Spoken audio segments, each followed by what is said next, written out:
নমস্কার বন্ধুরা, শুভ সকাল। মনো ব্লগস থেকে তোমাদের স্বাগত। তো আজকে রোদ রোদ আছে, মেঘ মেঘ আছে। তোমরাও একটু স্বস্তি পেয়েছো, আমরাও একটু স্বস্তি পেয়েছি। আমিও, শরীরটা একটু খারাপ যাচ্ছে। আর বলছি, একটু বৃষ্টি হলে কি হবে, যে গরমের যে একটা তাপপ্রবাহটা যেন যাচ্ছে না। অবস্থা খুবই খারাপ সবারই। তো তার মধ্যেও আমাদের একটু সাবধানে থাকতে হবে, যাতে আমরা অসুস্থ হয়ে না পড়ি। ওষুধ ঠিক মতন খেতে হবে।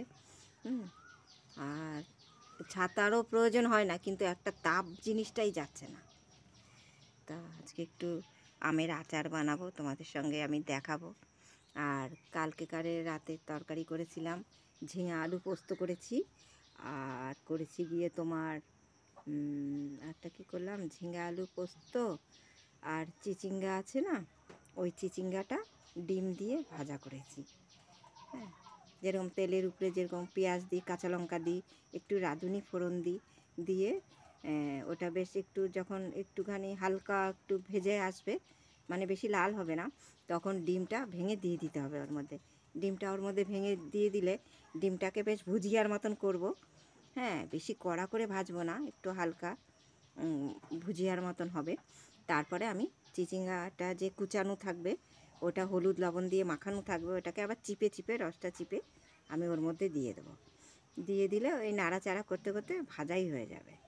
হ্যাঁ, মাঝখানে একটু ঢেকে দিতে হবে।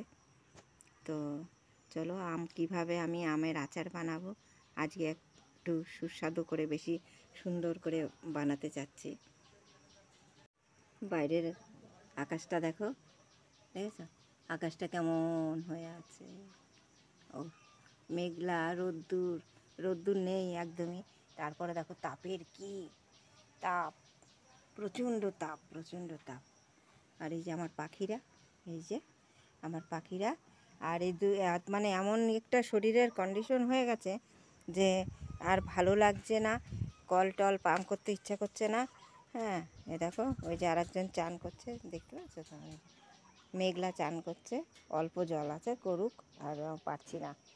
পুরো একদম গায়ে এমন অবস্থা হয়ে গেছে না, গরমে অ্যালার্জি আছে না, একদম চুলকালেই একটু প্রবলেম হয়ে যাচ্ছে। সেখানে একটু ঘা মতন হয়ে যাচ্ছে শরীরে। তা এখন আমি করেছি, এখানে দেখাচ্ছি। এটা হলো কি তোমার, কী রে, কী পড়লো দেখ তো বাবা। 1 কেজি গুড় এনেছিলাম, গুড় দিয়ে এই আচারটা, মিষ্টি আচার বানাবো।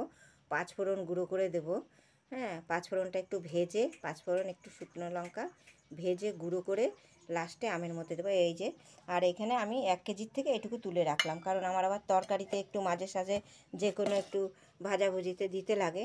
তো এখন আবার এই যে আমটাকে আমি ছুলে, দেখো এখানে প্রায় 2.5 কেজির মতন আম আছে, বুঝতেই পারছো। দেখো কুলোর মধ্যে, এটা কিন্তু আমি হালকা সিদ্ধ করে নিয়েছি। হ্যাঁ, হালকা সিদ্ধ করে নিয়েছি। আর কাটতে অনেক কষ্ট হয়েছে, একদম আটি হয়ে গেছে, পাকার সময় হয়ে গেছে, বেশ হলদে টাইপের হয়ে গেছে। তা আমি কোনো কিছু দিইনি এর মধ্যে, এমনিই একটু ভাপিয়ে নিয়ে ছেঁকে নিয়েছি, এর মধ্যে কোনো কিছু লবণ টবণ কিছু দিইনি। এখন আমি গুড়টা রেডি করব। গুড়টা রেডি করার পর গুড়টাকে আমি ছেঁকে নেব। হ্যাঁ বন্ধুরা, এই যে আমগুলো আমি ভালো করে কেটে ধুয়ে, এটা হালকা একটু বয়েল করে আমি এই যে শুকিয়ে নিয়েছি, দেখো একদম শুকনো হয়ে গেছে। আর আম কিন্তু গলে নিয়ে দেখো যথেষ্ট শক্ত আছে। আমি খালি কষটা ঝরানোর জন্য একটু সিদ্ধ করে নিয়েছি। তো এখন আমি নিয়ে যাচ্ছি, এটা এখন গুড়ের মধ্যে দেব। গুড়ের যে লিকুইড আমি জলটা করে রেখেছি, ওটার মধ্যে দেব। আমার উনুনটা নিচে, এত অসুবিধা হয়, নিজের মাজাতেও প্রবলেম হয়ে গেছে। আর এই কুকারে আমার হচ্ছে, তোমাদের বলি, আমি নিচেই বসে পড়েছি। এই কুকারে হচ্ছে, ভাবছিলাম কিছু করব না, আর যা তরকারি আছে কালকে রাতে খেয়েছি, তো আবার আজকে দুপুরবেলায়, ধরো দুপুরের খাবার একটু ভালো করে পেট ভরে একটু না তরকারি পেলে ভালো লাগে না, মন ভরে না। হ্যাঁ, রাতে যেমন তেমন হয়ে যায়। হ্যাঁ, আর ওর জন্য আর কি করলাম, দেখলাম 3টে ডিম আছে, একটু আলু দিয়ে, হ্যাঁ একটু মশলা দিয়ে, আর কিছু করি আমলেট করে ওটাকে দুটো ডিম আমলেট করে, 3টে ডিম ছিল, দুটোই করলাম। ফাটিয়ে পেঁয়াজ লঙ্কা দিয়ে কুচিয়ে ভালো করে আমলেট যেরকম করে ওরকম করে নিয়েছি। করে ওটাকে 4 টুকরো করেছি, দুটোকে। আর আলুটাকে একটু লাল করে ভেজে নিয়েছি, যেরকম মাংসয় আলু দিই।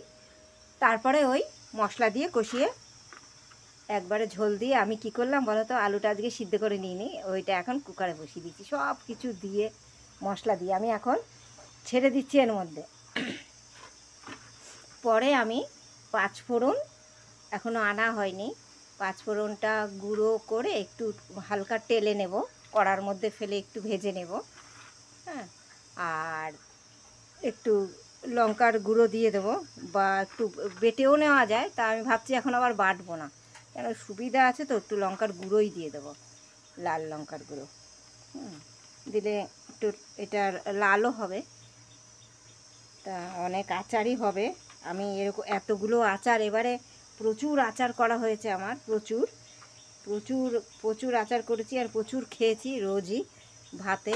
রাতে যদি ভাত খাই, রাতেও আমি আচার দিয়ে ভাত খাই, এত ভালো লাগে। যে কোনো সবজির সাথে একটুখানি ঝাল, একটু মিষ্টি, ঝাল মিষ্টি, টক মিষ্টি একটু যদি হয় না, দারুণ লাগে, স্বাদটাই আলাদা হয়ে যায়।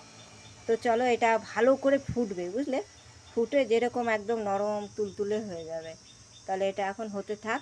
আর ওদিকে আমার এটা ধরো 20 মিনিটের মতন ফুটলেই আমার হয়ে যাবে। এই আর কি, ডিমটা 20 মিনিট মতন আমি ফোটাবো, কারণ বড় বড় করে আলু কেটেছি, এরকম যেরকম মাংসে আলু দেয়। তো এটা হতে থাক। হ্যাঁ বন্ধুরা, দেখো কত সুন্দর হয়েছে, দেখেছো কত সুন্দর লাগছে, আর এত সুন্দর হয়েছে। আমি কিন্তু এখনো কিছুই দিইনি এর মধ্যে, দেখো পুরো দারুণ। আমি এরকমই এর আগেরটাও করতে চেয়েছিলাম, কিন্তু আগেরটা আমি না সিদ্ধ, হ্যাঁ সিদ্ধ করেছিলাম, কিন্তু রোদে বেশি শুকিয়ে ফেলেছিলাম, বুঝলো তো। আর এবারেরটা আরও দারুণ হয়েছে, আরও দারুণ। দেখো, এই দেখো, বুঝতে পারছো তো, দেখো একদম মানে নরম হয়েছে। আর এখন আমি এতে স্বাদ মতন লবণ দিয়েছি, কিন্তু বুঝতে পেরেছো তো, এতে স্বাদ মতন লবণ দিয়েছি। আর এখন দেব এই যে 5 ফোড়ন, দেখেছো, 5 ফোড়ন ভেজে গুঁড়ো করে নিয়েছি, আমি শিলনোড়ায় ভেজে নিয়েছি। আর এটা হলো লাল লঙ্কার গুঁড়ো, এটা কিন্তু ঝাল। হ্যাঁ, আমি ভেবেছিলাম শুকনো লঙ্কা গুঁড়ো করব ভেজে, কিন্তু আমি আর সেটা করলাম না। আমি এইভাবে দিয়ে দেবো, এখন সব একসাথে দিয়ে দেবো। আর এখন একটু নাড়াচাড়া করবো, আর একটু রসটা টেনে নেবে। আর একটু এই গুড় যেটা আছে এটা মরবে, তারপরে ভালো করে আরও সুন্দর হবে। দেখেছো কত সুন্দর, দারুণ লাগবে, হেভি দারুণ সত্যি। আর এটা না হলে তো মানে জানো কি বলবো, এখন আমি একটু টক হলে খাওয়ার সময় ভাতে কি মজা যে লাগে, কি মজা যে লাগে। তবে একটু বেশি একটু ঝাল ঝাল হবে, ঝাল মিষ্টি দুটোই থাকবে, তবেই বেশি ভালো লাগবে। আমি এখন একটু কম করে দিলাম আঁচটা, হ্যাঁ আগুনটা একটু কম করে দিলাম, বেশি থাকলে আবার পুড়ে যাবে। হ্যাঁ, এখন অনবরত নাড়াচাড়া দেবো। আর এই যে অনেক এখনও আছে, দেখতে পাচ্ছ তো, এই দেখো এখনও অনেকটা। আর গুড় দিয়ে তোমরা সব সময় চাইবে গুড় দিয়ে করে খেতে, কেন বলো তো, গুড় দিয়ে যদি করো, তোমার চিনিতে যতটা তোমার ধরো সুগারের লোকরা খেতে পারবে না চিনির জিনিস, আর এটা হচ্ছে আখের গুড়, এটা কিন্তু খাওয়া সম্ভব হবে। যার জন্য আমাদের কারোই পরিবারের সুগার নেই, তবুও আমরা সাবধান থাকি। আর এটা গুড়টা হলো, আখের গুড়টা ঠান্ডা, আর খুব ভালো লাগবে। তোমরাও এইভাবে করে খাবে। হ্যাঁ, তা চলো বন্ধুরা, তোমরা ভালো থেকো, হ্যাঁ, আর নিজেদের খেয়াল রেখো। আর যদি এইভাবে আচার করে খাবে, আমি দেখে নেবে আমি কিভাবে বানালাম। এই দেখো একদম নরম হয়ে গেছে, বুঝতে পারছো, এই দেখো, দেখেছো, দেখো একদম নরম হয়ে গেছে, দেখো একদম নরম হয়ে গেছে, তো সুন্দর হয়েছে না সত্যি। আমি এটাকে ঠান্ডা করে তারপর একটা জারের মধ্যে রেখে দেবো এখন। তা চলো বন্ধুরা, তোমরা ভালো থেকো, বাই।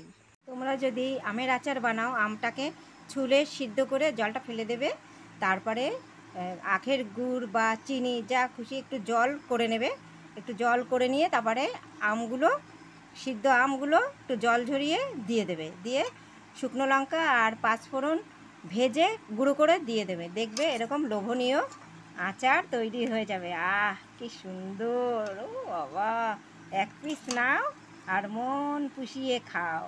আহ দারুণ দারুণ।